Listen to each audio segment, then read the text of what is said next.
السلام علیکم ورحمۃ اللہ وبرکاتہ۔ آپ دیکھ رہے ہیں حکیم احسان الخالق یوٹیوب چینل۔ آج کی ویڈیو شروع کرنے سے پہلے اللہ تعالیٰ سے یہ دعا ہے کہ اللہ تعالیٰ تمام روحانی جسمانی امراض میں مبتلا لوگوں کو شفائے کلی، شفائے کاملہ، عاجلہ، مستمرہ نصیب فرمائے۔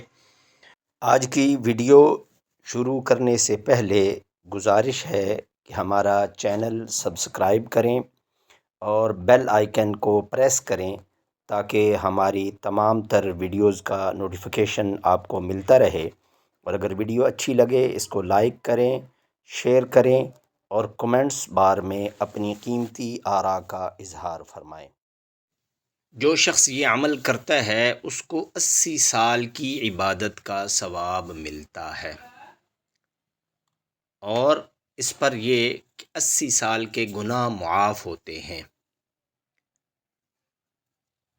دارقطنی کے اندر یہ روایت ہے، اور فضائل درود شریف کے اندر حضرت شیخ الحدیث مولانا زکریہ رحمۃ اللہ تعالی علیہ نے بھی یہ حدیث مبارکہ نقل کی ہے کہ جو بندہ یہ درود شریف پڑھ لیتا ہے، یہ درود شریف 80 مرتبہ پڑھ لیتا ہے، تو اس کو 80 سال کی عبادت کا ثواب اور 80 سال کے گناہ معاف ہو جائیں گے۔ اور اس کے اور بھی بہت سارے فوائد ہیں۔ کسی بندے کے پاس اگر اپنا ذاتی مکان نہیں ہے تو وہ یہ عمل مستقل کرتا رہے تو چند مرتبہ پڑھنے کی وجہ سے، پڑھنے کے بعد اللہ رب العزت اس کو یہ اپنا مکان عطا فرما دیں گے۔ چنانچہ حدیث مبارکہ سن لیں۔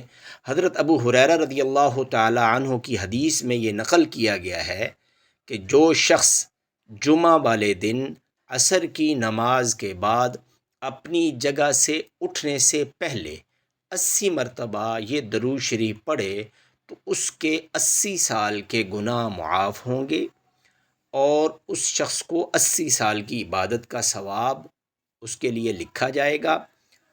اور دارقطنی میں ایک روایت میں یہ درود النبی الامی تک ہے، اور اس روایت کو حافظ عراقی نے حسن بتایا ہے، اور جامع الصغیر میں حضرت ابو ہریرہ رضی اللہ تعالی عنہ کی اس حدیث پر حسن کی علامت لگائی گئی ہے۔ درود شریف کیا ہے؟